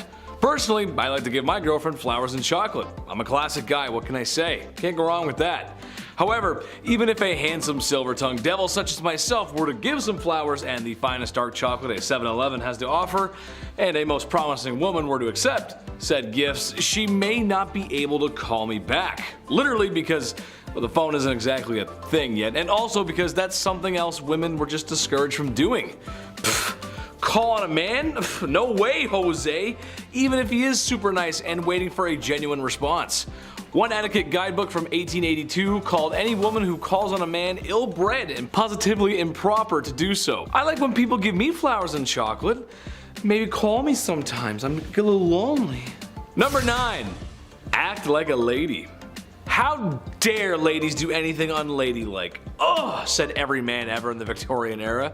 This is a time in history when ladies gotta be ladylike. That means makeup, corsets, and don't you dare do anything masculine. Oh! That's me angry. This is still a time when food isn't the greatest either, so imagine if you got an upset tummy at the dinner table. Happens to me a lot. You've got a handsome prince that your parents have arranged for you to marry. When you go to greet him, you do it with a simple gesture, as kneeling to curtsy could turn your linens a certain shade of embarrassment that 1800 stain cleaning technology could never wash away. You'd poop yourself. Where's Billy Mays when you need him, right? How dare women do such things as go number 2, or even worse, break wind? Oh, the nerve! That's just the way it went, folks. I don't make the rules.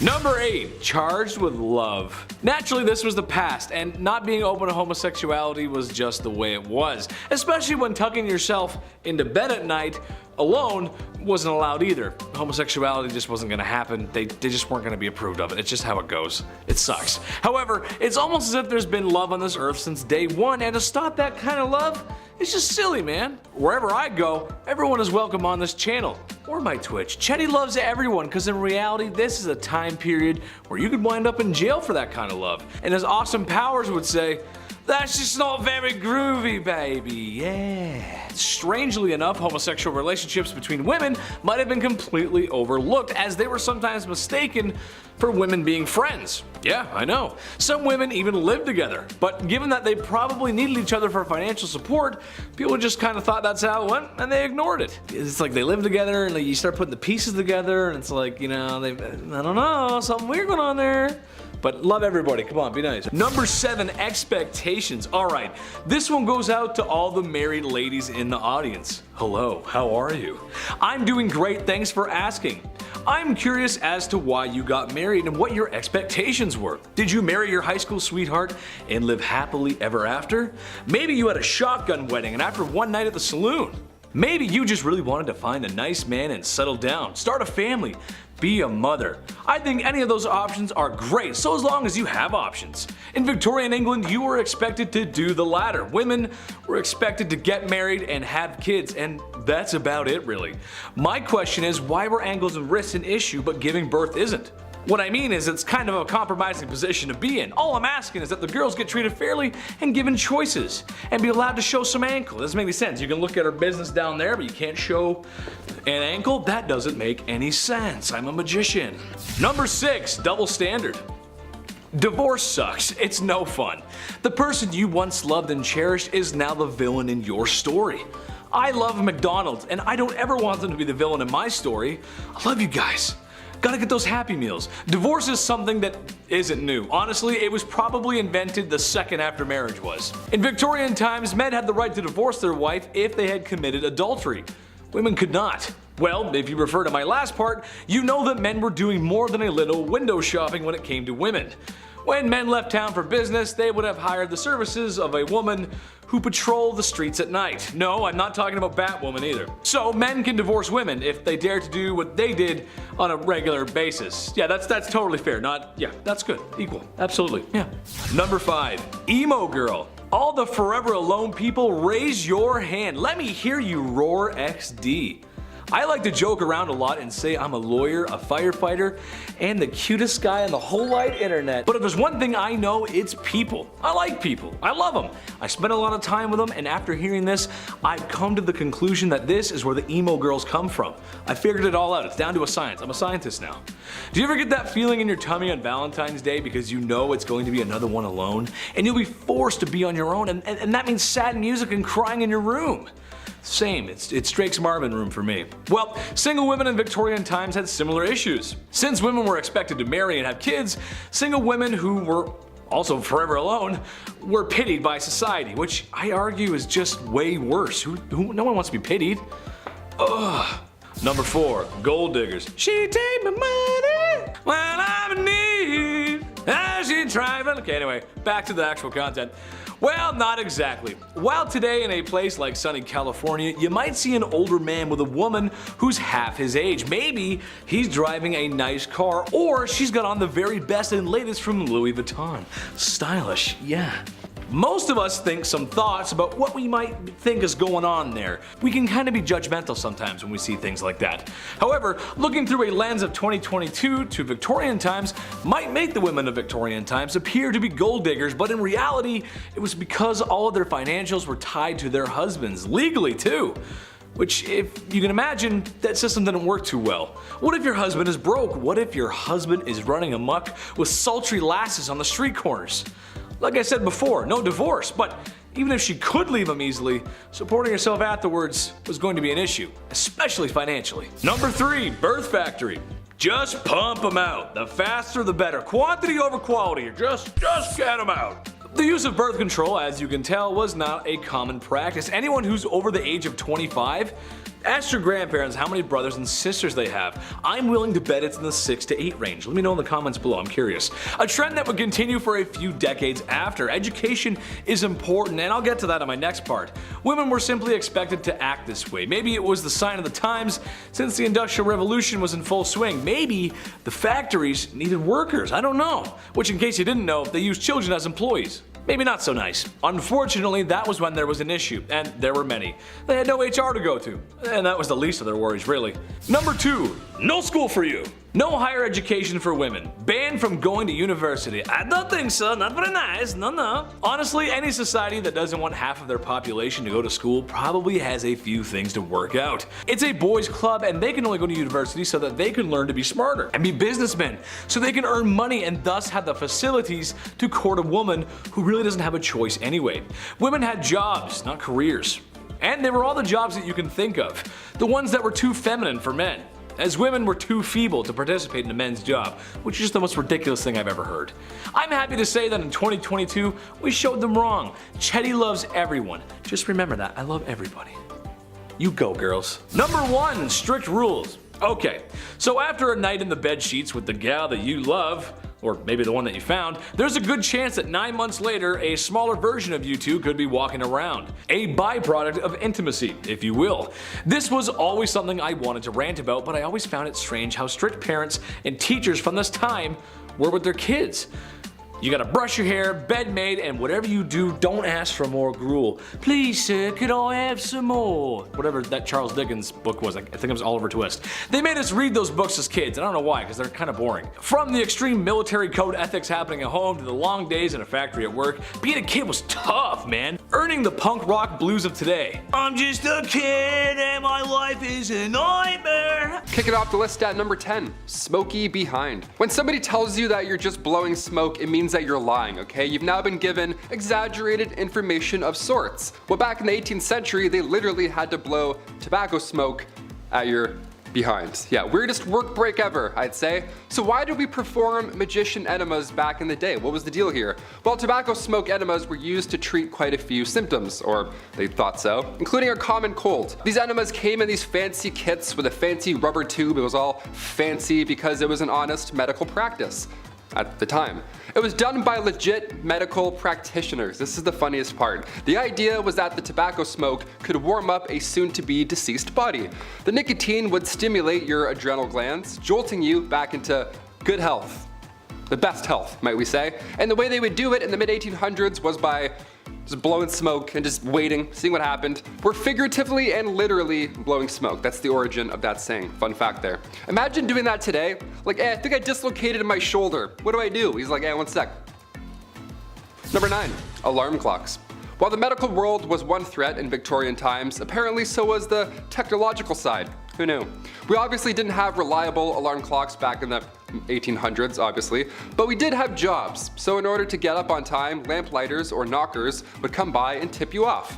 Yeah, they would just yell in your window and just alarm. That's how you'd wake up. A man would yell into your window and smack you with a stick. Legend has it, a young man named Sam Wardell, he got a little creative with his wake-up calls. He needed more than a lamplighter at 5 a.m., so he would Tony Stark this alarm clock gadget. He would use wires, a bunch of stones, all that unsafe stuff. Then at a certain time, stones would fall to the ground, of course waking him up, and presumably everyone else in the building. That would be alarming. Well, Christmas Eve 1885, tragedy unfolded. A few friends had come over for a holiday visit, so Sam had to move some furniture around, rightfully so, to make room for, windmills and breakdancing, whatever they did in Victorian Christmas times. The next morning, he forgot to put things back in the small apartment, and the obvious happened. The rocks then fell on him while he was asleep. Yeah, that probably doesn't feel too good. I thought iPhone alarms were jarring. I take back everything I've ever said. Number 8, relaxative. Okay, so right off the bat, the Victorian era was a little messy. I'm sure you've gathered this by now here on Bumblebee. But these messy new illnesses were putting lots of pressure on medical practitioners, so they were desperate for these new treatments. We laugh at Victorian medical treatments, but they tried, okay? They at least tried. They also achieved many medical breakthroughs as well. But when it comes to handling chickenpox in the Victorian era, well, that wasn't one of them. That was not our finest hour. Chickenpox in the Victorian era was being treated by using laxatives. Yeah, let that sink in for a moment. I have chickenpox. What should I do? Well, try some laxatives. Yeah, folks would slam some castor oil and then, ready for this? They would get even more sick. Who would have thought? You thought you were uncomfortable before, castor oil. Yeah, chug that, and then now you're even weaker. Now you're dead. Number 7, a good thing. If I'm talking about medieval times, there's a good chance I'm gonna bring up the super not cool, not fun, do not condone or support the behavior of marrying a woman at the age of 12. Yucky. In part 1, I mentioned that there was a ton of corners and streets being worked by the only other job besides street cleaners at 3 a.m. by women. However, after venereal disease was becoming a serious issue, it was getting pretty bad. It was becoming clear that a lot of people who were getting sick were young women, like 11 to 16 age group. Ooh. Which I shouldn't have to tell you is bad. That's pretty bad, dude. When I was 16, I was rocking Black Ops 2, hanging out with my buddies, and partying hard in the summer. I got a lot of good stories, maybe I'll share them one day. Catching all that nasty stuff is no way to spend your youth, so thank God the government changed the age of consent to 16 years old, which I know is not a solution for everything that was going on, but it was a small step forward in the right direction. That's what we like, good history moving forward. We like that, Chetty likes. Number 6, the seamstress. Being that the Industrial Revolution had started and business was booming, people needed to travel for business, or more specifically, men needed to travel for business, which means they gotta be away from their wives, and that means they are away from the very thing we're talking about today, bedroom stuff. How did men solve this issue? Well, there was no shortage of ladies roaming street corners to aid in that matter. However, there's an option with a little less syphilis. There were aids or early blow-up dolls called travel ladies. Strangely enough, it was stored in a gentleman's hat. What? That's so wrong. Once it was ready to be used, it was inflated and reassembled. This is a quote from an ad from one of the products. It is inflated to the essential part of the woman wanted by a man. That just doesn't sound very good. This is why we have boards of people to check stuff from products before it gets shipped out to the public. I feel like that just wouldn't fly very well today. Number 5. Big polluter. This just doesn't make any sense. It never did to me, and it still doesn't. But in case you didn't know, self-pleasure was a big no-no, commonly called self-pollution, which honestly is very funny to me. That's just hilarious. Don't self-pollute yourself, Chris. That's bad. Don't do that. That's naughty. It was a sin and thought to be a cause for many ailments. I'm sure you've heard the classic saying that for guys, if you decided to go bump in the night by yourself, there's a good chance you'd need a walking stick because it would make you go blind. Women were also targeted, however, as for any pearl polishing by women was thought to be hysteric and needed to be treated for such. Look, the truth is, any man who wants to wax his carrot or woman tuning a one-dial radio should be able to do so without judgment of society or medical remedies of snake oil doctors. Love yourself, love everybody else, and just as long as the bedroom door's closed, you're good. Just don't do it in public, you're good. Number 4, shake and bake. I'm something of a scientist myself, but that doesn't mean I know everything, and if you actually need to learn something about health and safety, take it from a professional, not a second-rate John Candy. However, when coming across this fact, I just had to share it, because with my medical knowledge, this just doesn't sound right. Alright, so kids, we know how they're made. I don't need to go into detail for that. However, there was this idea back in the Victorian days that if a woman danced shortly after doing what mommy and daddies do, then there was a chance that her pregnancy just wouldn't happen. Or perhaps more commonly after riding a horse. Same idea. Okay. Which is frankly horse. I mean, come on. My mom always told me when she was baking that I had to be quiet and stop running around the house or the cake she was baking wouldn't rise. Well, they always did, and I love chocolate cake. I mean, really, I do. I'm starting to wonder if there's a connection here. I was a rowdy kid. Number 3, the Kensington system. Poor Queen Victoria. I know this is kind of a stretch, but it relates back to the whole mistreating women thing. But basically it was something implemented in order to control the young royal, make her dependent on her mother, whom she was not allowed to be without. Basically modern day strict parents. Now, all the kids watching right now, or all the kids who've grown up, how well did that parenting work? Let us know in the comments. I'm willing to bet it created a little bit of a divide between parent and child. Am I right? That's exactly what happened with Queen Victoria. Shouldn't be surprised, really. Being a parent is tough. I get that, but squeeze too hard and the sand falls through the cracks of your hand. Victoria wasn't even allowed an hour to herself, and I don't care who you are, no matter how charismatic or bubbly. Everybody needs some alone time. Number 2, a healthy breakfast. Okay, not Victorian London, but this is just too funny not to mention, and it's around the same time period, very close. As the great minds of the time thought, self-pollution was a big no-no, and the reason for these urges was often related to food. Some thought eating meat would make you down bad, so a man named John Harvey Kellogg, you might have heard of him, aimed to cure the sickness of self-love. What if a man had a delicious, nutritious meal to eat, especially at the start of his day? Cornflakes by Kellogg's, the very same cereal that's probably sitting on top of your fridge, yeah, was partially originally designed to stop you from feeling those carnal urges. Now, not sure if that works. I mean, go ahead and tell me how you feel after eating a bowl of that. I had one this morning. I feel fine. I don't feel any different at all. I mean, I'm just, well, not really feeling the same about Pam Anderson anymore though. Number 1, rising action. This could get some married couples into some trouble if they're watching, so sorry. It's gonna be hard to talk about this without saying it because YouTube will send a stern letter if I do, but here it goes. The deed was not considered done unless both parties had signed off on it, had their toes curled, reaching the peak, your magnum opus, the way I feel when I eat at McDonald's, DEFCON 1, or simply mispronouncing organisms in health class. I feel like once you're involved, and to me that's a done deal. You can't really reverse it from that point on, regardless of any of my euphemisms, but that's what they thought. They thought if you both didn't climb that mountain together, it didn't happen. Because science. Number 10, marriage. All good women have lost a marriage into war, famine, disease, and disaster. I know some might think initially that this isn't a punishment, but in the cases of the Victorian women, the societal status of being a woman was only seen based off of the ideologies that needed to be pure and clean. Your bodies were seen as temples, and it shouldn't be decorated with jewelry, nor should it be used for physical activities or your own personal pleasures. You couldn't oppose men, and you being wealthy or a spinster was the only exception. Single women were looked down on with shame and pitied, and as your main purpose as a woman was to marry and reproduce. Even young girls at the age of 8 to 12 would stop working as if there was no child labor laws or protection laws for children, and as soon as these women or young girls were able to menstruate, they would be negotiated into marriage and no longer be able to sustain themselves financially or just be a kid.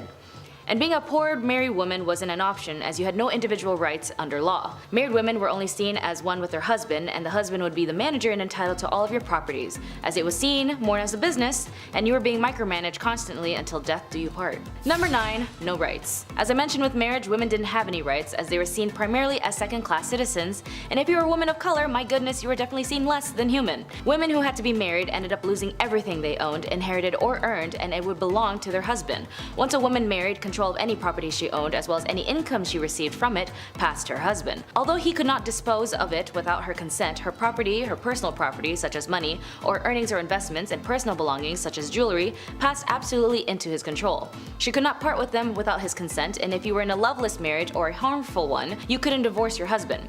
Divorce wasn't even a concept for women to execute without losing their own amenities, even in the court of law until the 1970s, almost 100 years or so later, after the spark of the women's suffrage movement in the mid-late 1800s. So men had the right to divorce his wife under the grounds of adultery, but women had to prove her husband was unfaithful combined with other allegations including cruelty, bigamy, incest, and so on.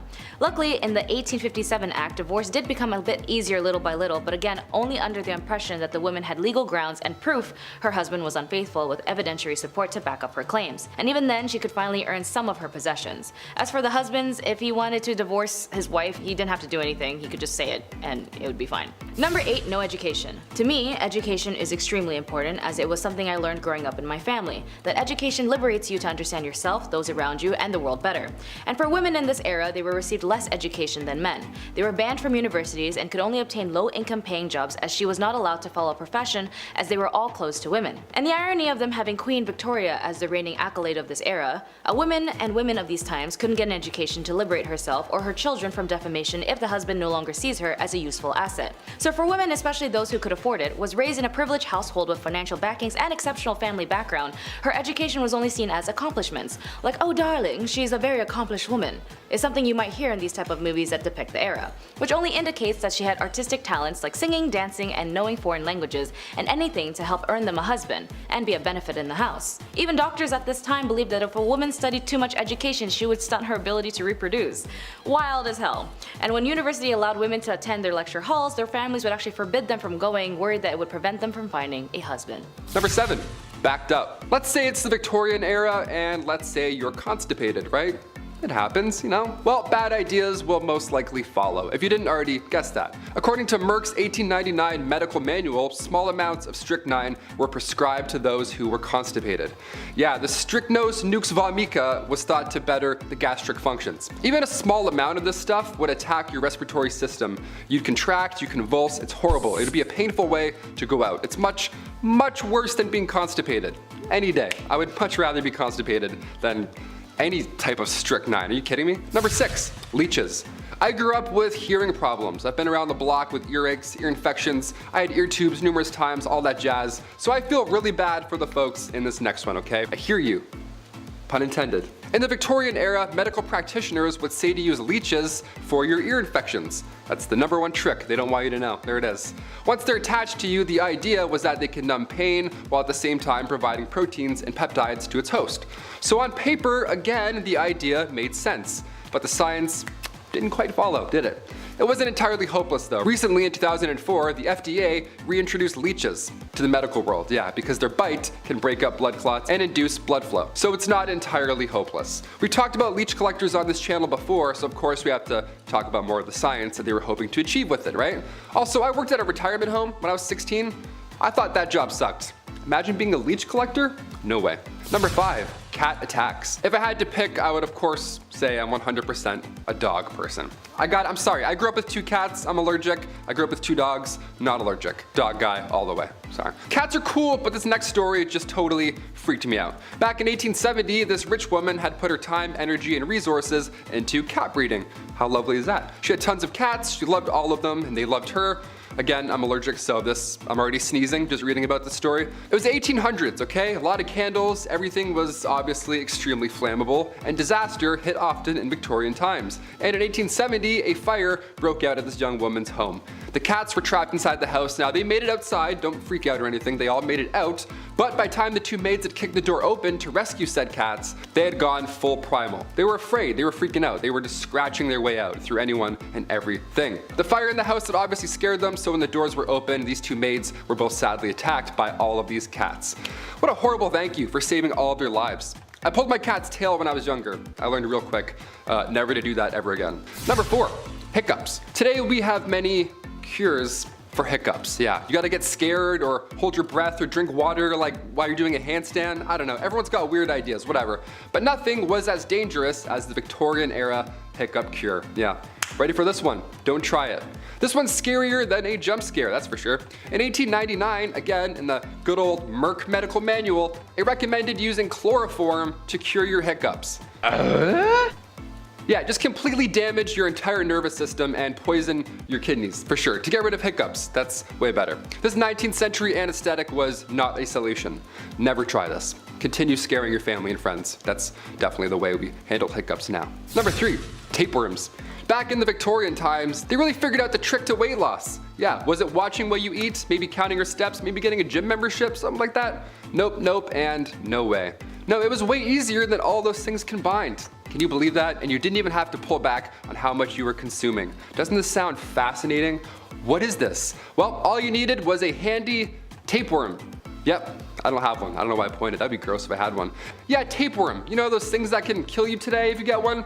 See, the plan was if you eat a tapeworm egg, Okay? It will later hatch in your stomach, and at that point you could just eat anything you wanted, because every time you ate, the tapeworm would also eat, so you could get your snack on while still rocking those Victorian skinny jeans, right? Tapeworm cyst pills, or go for a jog. Your call. Number 2, Victoria's reign. Queen Victoria's reign started in 1837 and it lasted until the Queen's death later on in 1901. At just age 18, Alexandrina Victoria had to rise up to the throne. She was born, of course, on May 24th, 1819. Queen Victoria was 5th in line when she was born, so right off the bat, it was actually highly unlikely that she would ever get the crown. Then one by one, out of nowhere, all of her family members began passing away suddenly. In 4 years, 3 of Victoria's cousins passed away, and then her father and grandfather both died a week apart from each other. So by the time 1830 rolled around, Victoria was only 11 years old, and already she was next in line for the throne. That's how fast it happens. So as if that wasn't already stressful enough, Victoria was brought up under the Kensington system, which if you haven't heard of before, it's pretty awful. Victoria's mother, Duchess Victoria of Kent, she created this Kensington system to control her daughter. She literally isolated the child from mates or family members, anything fun or social, you name it. Her mother did this to keep her pure, of course, to keep her the most pure lady. This system sounds awful. Her mother would monitor her every action, including who she can see or speak to. Victoria only had 2 playmates growing up. That's it. I'm like, hey, me too. She had her half-sister, Princess Fedora of Leamington, and the Duchess attendant Sir John Conroy, his daughter, Victoire. I mean, only 3 friends growing up, that's cruel. She shared a room with her mother until she was finally queen. Yeah, she couldn't walk down the hallway alone at any point. She had to always walk with her mother by her side, even to the washroom. That's crazy. Victoria has reflected on her childhood since, and yeah, she hates John Conroy for manipulating her mother, and she actually refers to him as Demon Incarnate, so that's good. It's a nice nickname. Incarnate? He's a demon. He's the worst. Let's just call him that. And finally, number 1, royal enemies. Being the queen and all, a security team is of course needed at all times. And during her reign, there were multiple attempts to harm the young Queen Victoria. The first attack was back in 1840. It was a young guy named Edward Oxford, and he attacked the Queen's carriage. Just ran at it like a crazy guy. Obviously, and thankfully, nothing happened. But when Edward was later accused of high treason, he was actually found not guilty due to insanity. Then a couple years later, in 1842, it happened again, but this time it was 2 men attacking the carriage. And then in 1849, her carriage was attacked by William Hamilton. In 1850, as the carriage was passing the gates of Buckingham Palace, Robert Pate, a retired soldier, ran up and hit the carriage with his cane. He was going nuts as well. Everyone wants this carriage. This is like the ultimate, no one's getting through this carriage apparently. Victoria was okay, luckily, but of course she was shook after all these events. Then again in 1842, 1849, 1872, attempt after attempt, it was horrifying. But then things got a little worse with a man named Boy Jones. Yeah, this guy stalked the Queen from 1838 until 1841.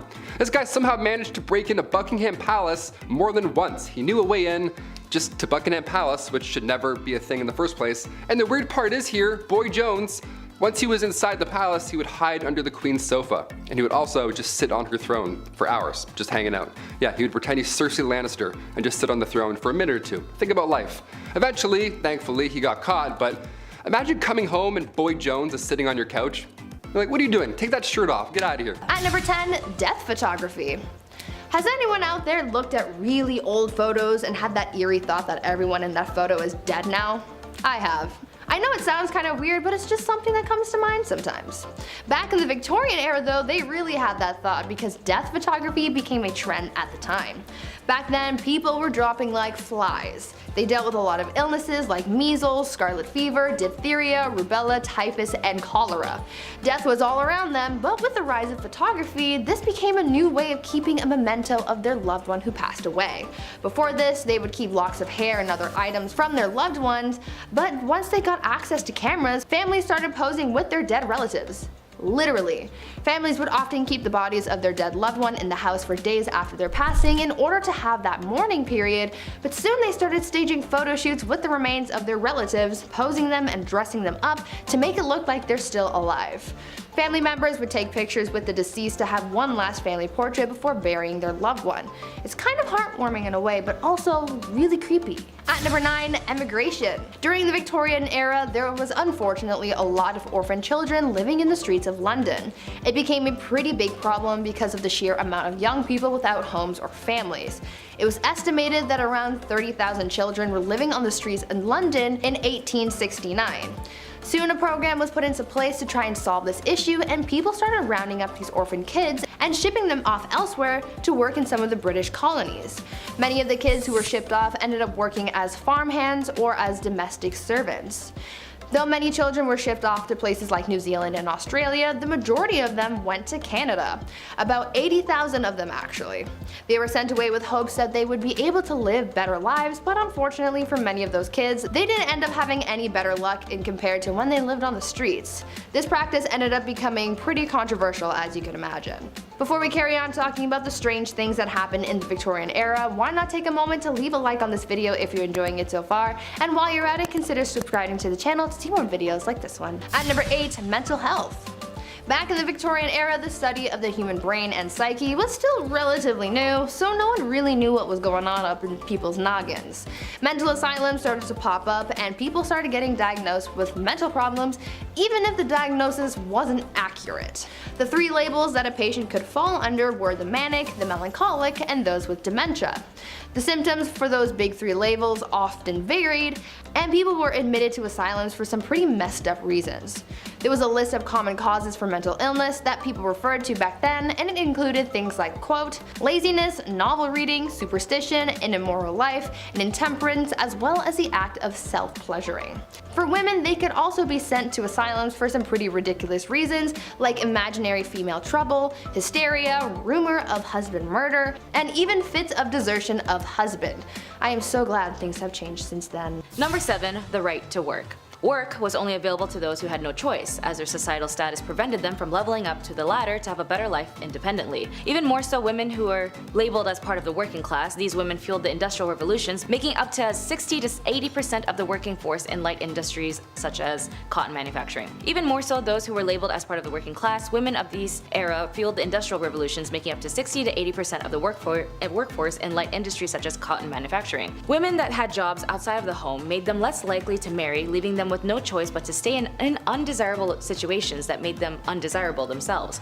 In one study by the Buffalo State had noticed classing women and children together as helpless creatures needing the protection of strong men. They were indignant at the knowledge that women had to support themselves, that they had suffered degrading wrongs as working women. So for some, they'd have to result themselves into committing adult work, or even for some unfortunate circumstances, be sold into adult work, as they had often had heavy debts from predecessors or even used as bargaining chips for their partners. Poor women were not regarded as the Victorian society, as they could not fight back, as men had captured these women, straight up kidnapping them and kept them at their house. Differences in societal classes led to some women being ignored and not acknowledged in society for economic reasons and for the pleasures of some men. Women of the night had no exits of this profession and were stuck in this life, and they would be beaten, tormented, as this was obviously shamed on, as well as being arrested, which would lead us to number 6. Number 6, women who were in prison. In some revolutionary standpoints, being in prison might make you look like a hero or a villain, as it depends on what you were doing or what you stood for. For the Victorian era, women who had been the most vocal at this time for a multitude of things like women's rights, the women who were caught in the act of selling their bodies in order to obtain financial means would be arrested and sent to prison. But even women who were not adult workers would be arrested. Women who had premarital pregnancies, truancies, or adultery, or kept bad company would also be arrested. They would be sent to prisons or reformities, as for women of these times, a small step off of the Victorian pedestal made for a long fall. Women sent to prison in the Victorian England were subjected to regimes whose project was to enforce idealized femininity. This individualized treatment aimed at more regeneration than discipline, and was administered by an entirely female staff aided by middle-class philanthropic lady visitors. Considering women were placed only into 2 categories, being a wife and a mother, the reality is that they lived in a world that discriminated heavily against them. Due to their superior physical strength, men considered themselves the dominant sex and sought to keep women subdued for as long as they could. Number 5, prison life. Being accused of being an idle and disorderly woman seems like a very vague and inconvenient statement today, as it holds no worthy of prosecution, but for these women of these times, you would definitely go to jail for that.